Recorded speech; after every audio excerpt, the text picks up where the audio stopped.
Hello and welcome to SpaceEngine Exploration. This is the third time I've tried to record this intro, so hopefully this goes a bit better because I cannot keep my thoughts cohesive at the moment. So it's been about 4 months since I've last uploaded a video.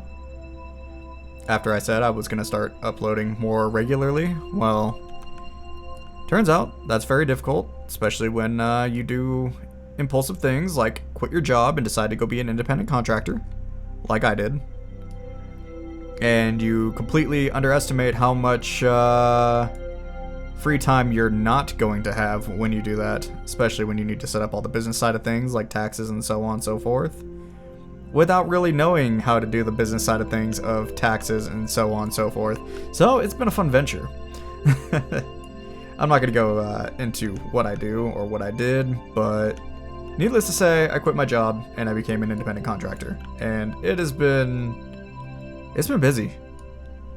It has been busy. People who are business owners,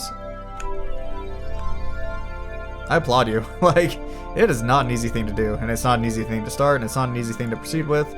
But I'm finally in a situation where I feel a little bit more comfortable spending more time doing things like this, which is the thing I enjoy doing. So yeah.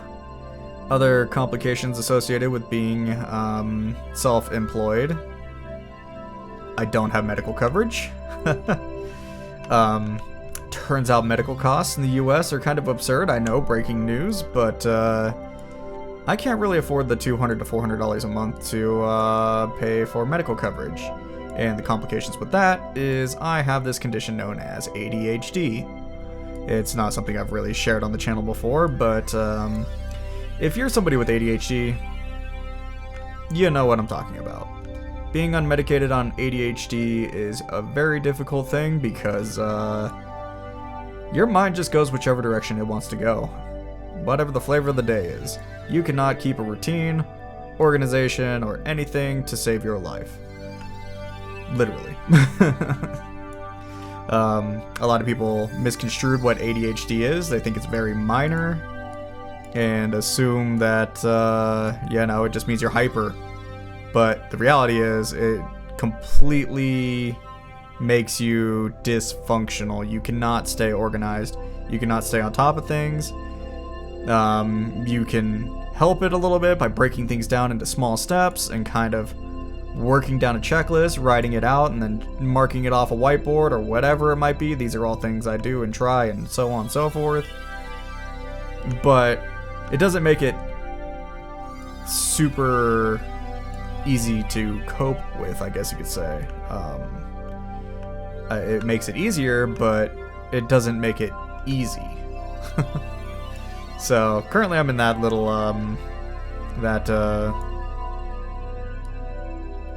what's the word I'm looking for?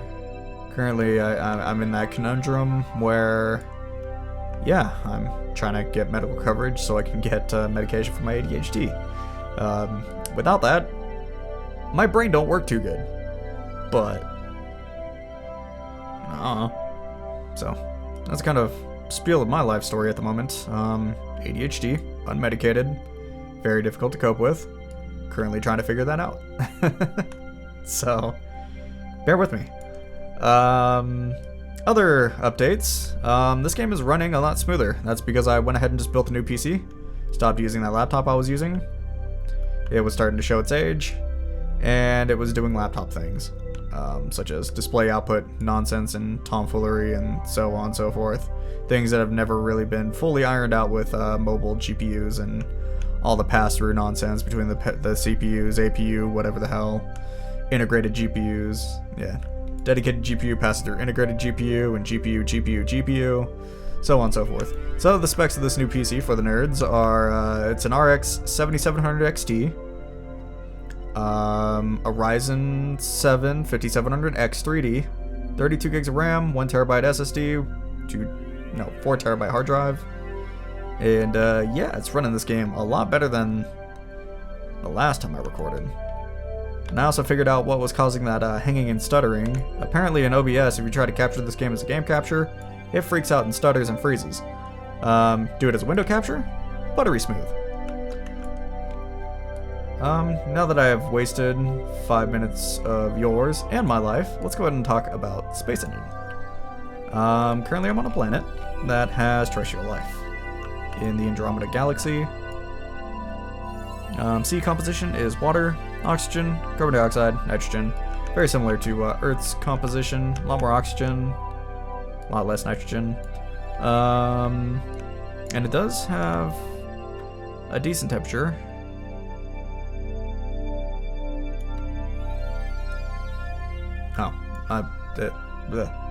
No, it doesn't have a decent temperature.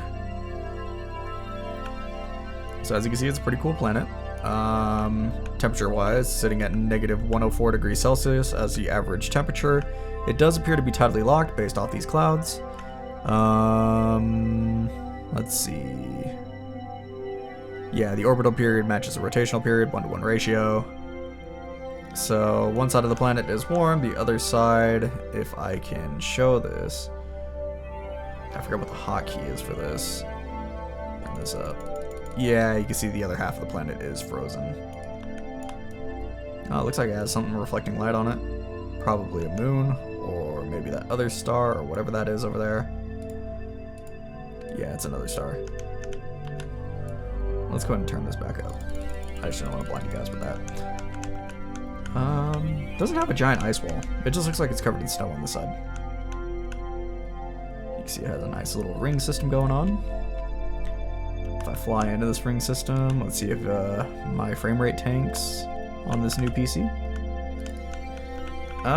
No, it does still have that ghosting effect between or behind the particles when I move though. Let's go ahead and turn this back down. There we go. Let's go to an illuminated part of the ring, so that way we can see the particles better.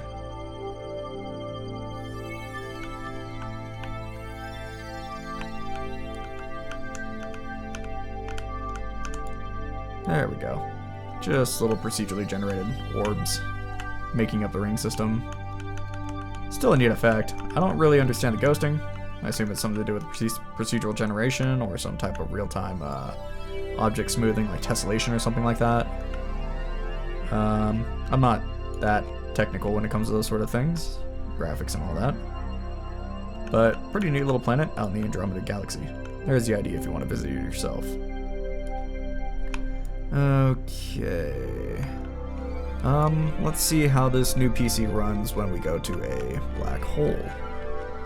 Because that's usually a good stress test. Currently running this at 1440p. It's on a 4K monitor, 1440p window. That's just for recording reasons. I'd rather it be smooth for the recording than be the top visual fidelity. Is this a black hole? No, that's got to be the black hole right there. Okay, let's go ahead and slow down.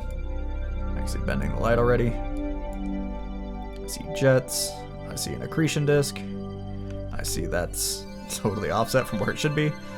A lens flare. Oh, unless it's a star in there. That could be a star in there. It's going to be difficult to click on with all the bending and all that. But you can see my frame rate's dipped a little bit. I could tell it's not running like the full 120 FPS. But I think it's still maintaining 60. So definitely running this a lot better than my last computer. Once I hit play, I see a little bit of stuttering when moving around, but still looks really good. Let's go ahead and check out Sagittarius A. There it is.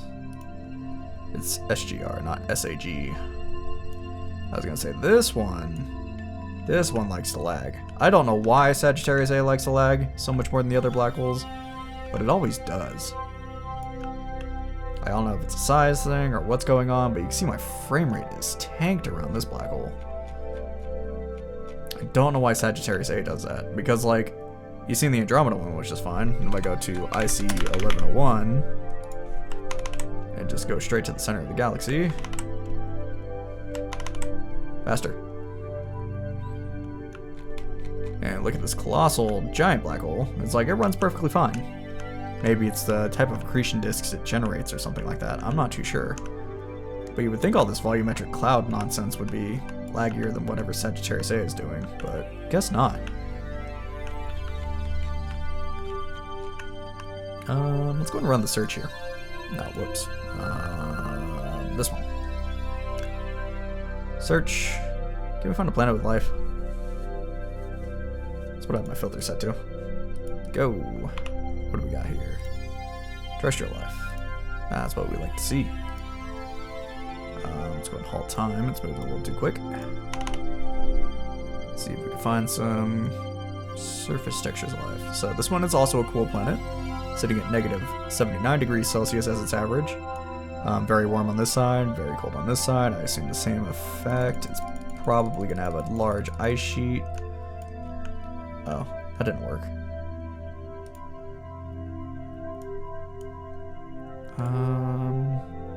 It would be the ambient lighting, so I could probably turn this up. I don't see a giant ice sheet. I see what looks like some ice, but not a giant ice sheet. Go ahead and default that. Okay, let's go ahead and see if we can find the textures for life on this planet. There's some of it. Let's go ahead and touch down right here.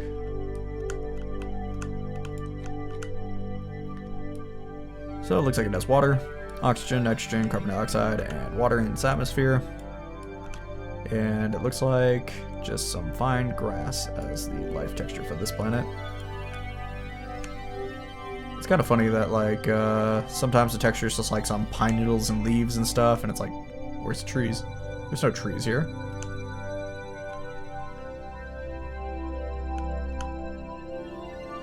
But in this case, it's just grass. Turn on the atmosphere again, and you can see it's pretty Earth-like for the atmosphere in terms of visuals.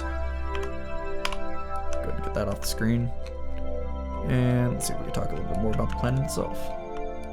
So it is tidally locked, 1-to-1 ratio, 108 days for its orbital and rotational periods, so its years are 108 days long, and its days are 108 days long. Earth days, that is. Gravity is relatively low, sitting at about 69% of Earth's gravity. And the diameter of the planet is about 73% that of Earth. Let's go ahead and touch down over where these volcanoes are, since we got a nice little chain of them, and I can see they're partially snow covered. At least I think that's snow. It looks kind of like snow. I like how it's like three very distinct shapes of volcanoes here. I mean, these two are kind of similar, but one's way wider, and this one's more of like a dome shape. Oh, it's not even like lava in the peak of them. So is this supposed to be like, oh, maybe it is. Maybe that's just, rock or solidified magma, lava, something. That's interesting. So yeah, they're not snow covered. They just have very sandy bases to them. At least I assume it's sand. It looks a little bit like sand. Yeah, it looks kind of deserty over here. Turn off the atmosphere, and there's a better visual of them. But it's cool to see a chain of them like that. And you can see there's a lot going on here, a lot of volcanoes, and a mountain range.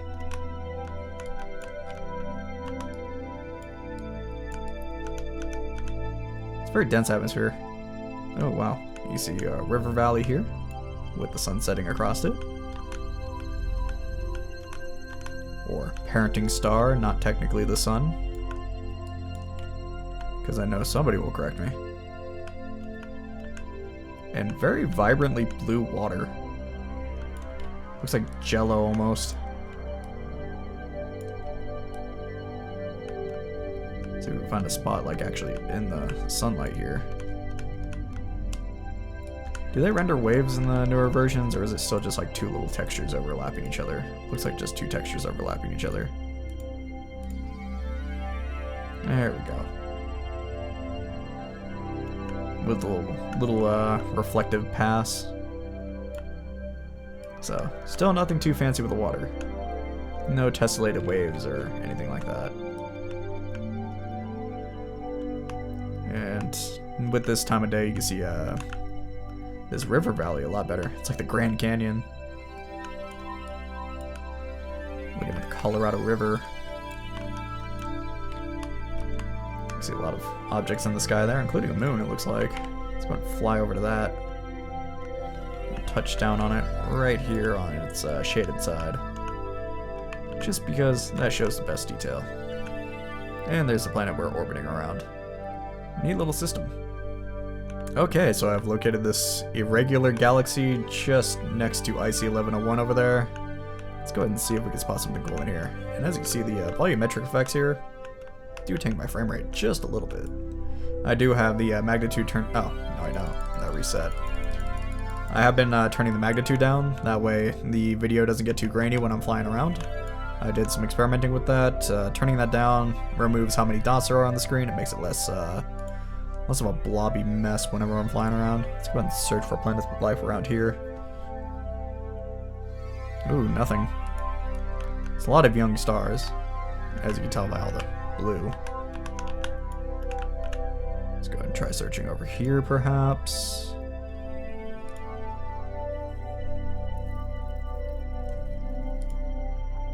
Okay. We got some here. Let's go ahead and check out this planet. It's purple. Okay, tidally locked again. Around an orange dwarf. Another very cold planet. You can see the moon is reflecting some of the light onto the cold cap side. And you can see we have a lot of snow over here. Is it a giant wall? Nope, just snow covered. So that's the side of the planet. Never sees a star. This is the side of the planet that does. And we have some moons just beaming light down on it. So, pretty cool. Also, this moon is very close to the surface of this planet. I imagine it's probably drifting towards it and just going to be exploded into a ring. Oh, you can see IC 1101 in the background over there too. Whole galaxy. Okay, let's see if we can find the life texture. Let's turn off the atmosphere, make it a little easier. Okay, we got some green over here. Let's touch down right here.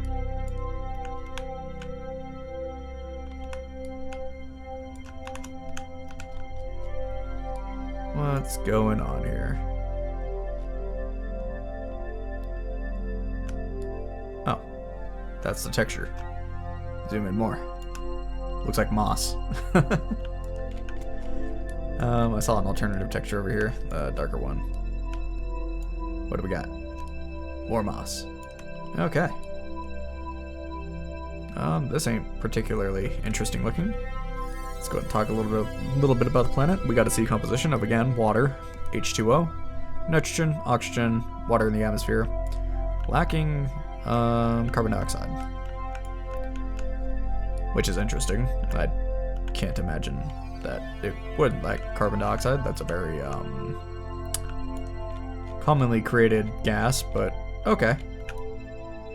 If there's carbon life, you would expect carbon. If there's volcanoes and stuff, you would expect carbon. And if there's a carbon-based planet, you would expect carbon, but carbon dioxide? Nope. Looking at this volcano here, looks like there's a snow peak on it. Let's go ahead and touch down right on the surface here. Looks like ice sheets. A little bumpy too. There's like a little bit of a tessellation thing going on here. You can see the textures have like a little bump to them. Oh, it's not just the textures, it's actually bumpy. You can see it when it generates. It moves my camera up and down. That's neat. That is incredibly detailed. The procedural generation goes much finer grain with these newer versions of SpaceEngine compared to the ones I used to play.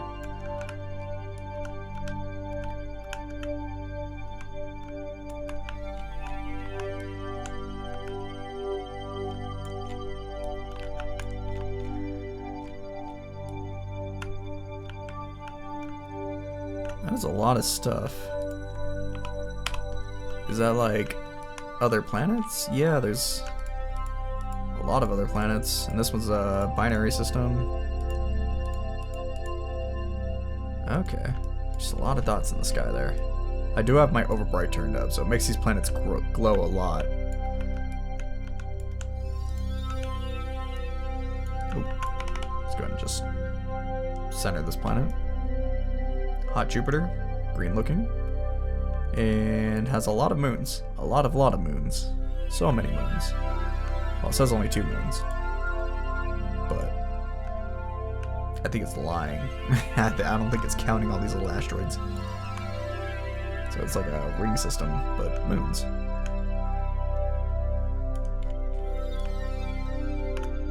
Ooh, that one's glowing bright. That must be toasty. Hot airless sub-Terra. It's got the disco craters though. I highly doubt that's ice. Ooh, look at the little bump in the center of it.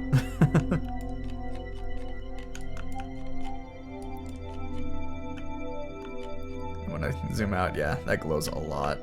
The overbright is kind of crazy, but it's part of basically what I'm doing for performance reasons and to make the recording better is I have the magnitude limit turned down, so there's less stars, but I have them kind of larger, like overbright turned up and scaling turned up, so they take up more space. There's just less of them to mess up the recording.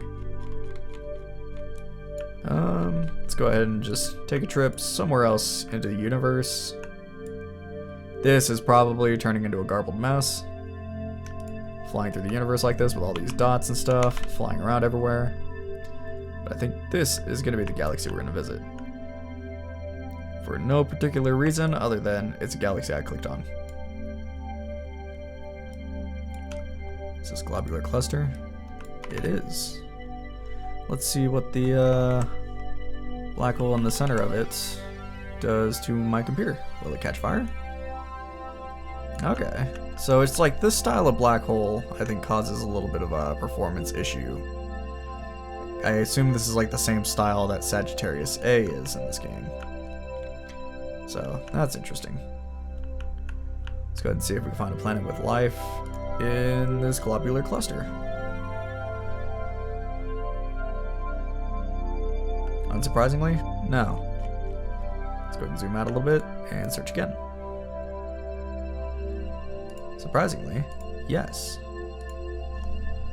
Oh, it's on the globular cluster. It's quite a ways out. Okay, let's see what we got here. Another cold Terra. That seems to just be the trend of the video here. This one is not tidally locked this time. This one does rotate. In fact, it's rotating right now. Let's see. Okay, this appears to be our texture this time. Whoa, hey, chill, no. It looks like leaves on some grass with a lot of weird colors. Like, it's blatantly a leaf. But we got a leaf, but where's the trees? Let's go and turn this back on. So a little bit about this planet. Sea composition, again, water, H2O. Atmospheric composition, nitrogen, oxygen, and water. No carbon dioxide. And this is oddly shiny. I don't know why it's so shiny. Looks like a bunch of pine needles or something, and some dirt. And let's go check out the jello water over here, the way too colorful water. Yep, that's some very blue water. I think they oversaturate the water just a little bit too much. Well, specifically when you're close to it. It's understandable that it would like reflect the atmosphere, but when you're close to it, it's just very saturated in blue, not clear or the colors you would expect when you get close to a river or sea or whatever.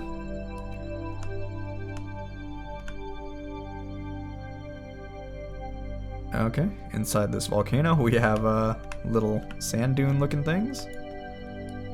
Oh wow. You see like each individual grain, it's even like bump mapping them, or what is this called again? Polyocclusion mapping. That's what I'm thinking of. It's where like the textures have like their own bump map and it just kind of generates it on top of itself. but they're doing that to make the sand look bumpy, and it's even got a map for like the specular map, something like that, shine map, whatever. Wow, my camera's all bugged out. That gives it a sparkly sheen, so that's cool. And then we got this rocky surface texture here. Why there's sand dunes at the top of this volcano, I don't know. I was expecting this to be like snow or something, but I guess not. How dare I expect snow on a cold negative 104 degrees Celsius planet? It might be snow. It might just be using the wrong texture for it or something like that. I wouldn't be too surprised. Got another volcano over here in the sunset, where we can also see the poles of the planet, the auroras. Let's go ahead and slow down time, and then speed it back up, and see what this sunset looks like.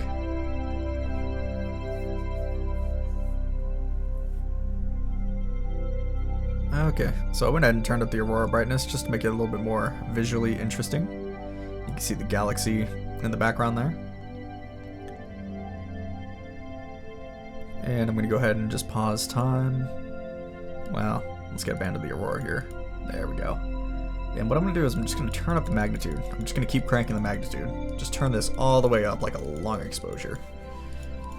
There we go. That is a beautiful view.